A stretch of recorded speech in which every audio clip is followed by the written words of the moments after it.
welcome back to my channel, Storytymetuber. Today I will be reading one of Disney's classic movie, Dumbo. I cannot wait for the live-action Dumbo movie. I'm very excited. Without further ado, let's begin.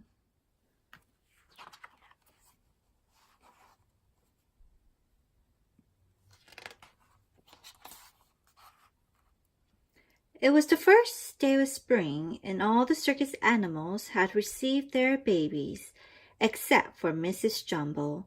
Her baby elephant still hadn't arrived. Later that evening, Mr. Stork landed in the circus train with a very precious bundle. "It's Jumbo Jr.," the other elephants cried. When the baby spread out his ears, the elephants couldn't believe their eyes. They were the biggest ears the elephants had ever seen. Because of his enormous ears, the other elephants renamed him Dumbo.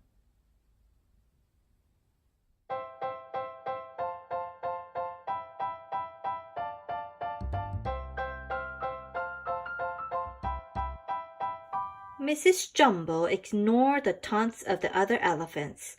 She wrapped her trunk protectively around Dumbo and rocked him to sleep.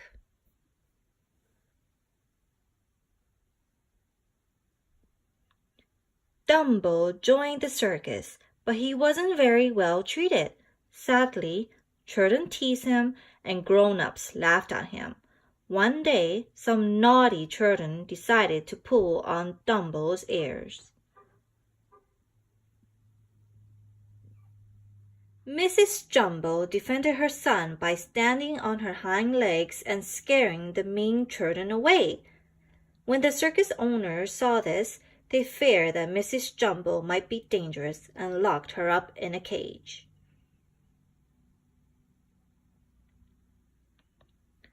Dumbo was all alone. The other elephants told him that his big ears were an embarrassment to their species, but Timothy the Mouse was convinced that one day Dumbo would be a star. All Dumbo needed was a good circus act, so Timothy concocted a plan. While the ringmaster slept, the mouse snuck into his bedroom and whispered the idea into his ear.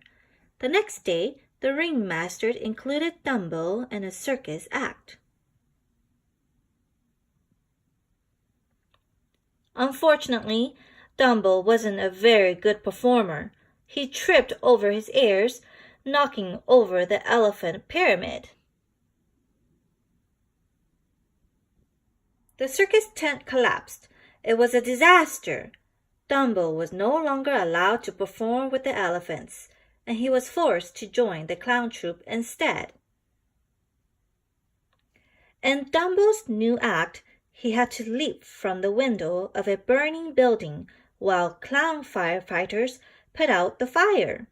The audience roared with laughter when they saw Dumbo's big ears.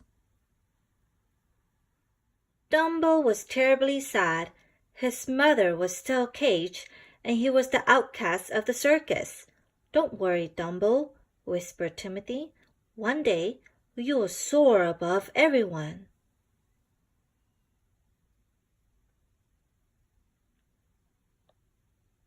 That evening, Dumbo dreamed that he was the star of a magic circus. In his dream, he bounced high on a trampoline and flew through the air. The next morning, Timothy awoke to find 5 crows staring at him. "What are you doing up here?" asked the crows. He suddenly realized that he and Dumbo were in a tree.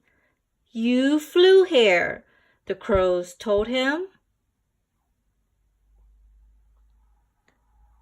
Dumbo tried to fly, but fell into the water. "You can do it!" cried Timothy encouragingly.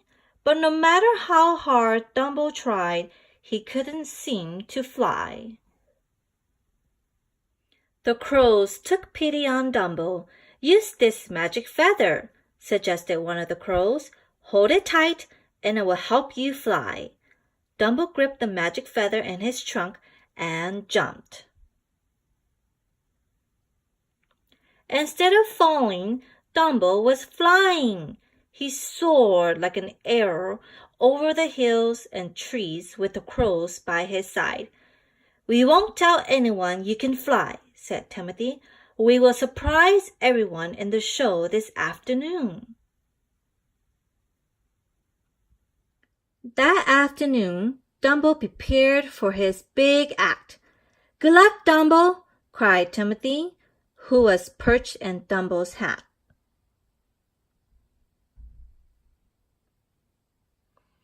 As Dumbo jumped, he dropped the magic feather. He began to plummet full speed toward the ground. "It wasn't the feather that made you fly," the little mouse cried. "You did it on your own." Dumbo didn't believe him, but he spread his giant ears and he flew. Dumbo soared through the air over the astonished crowd. The audience gave Dumbo a standing ovation. It was an incredible sight to see.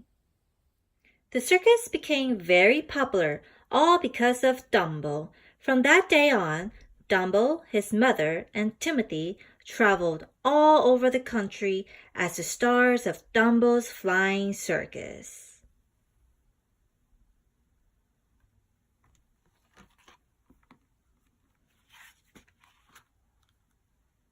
Hope you enjoyed this book. Until next time, let's read again. Bye!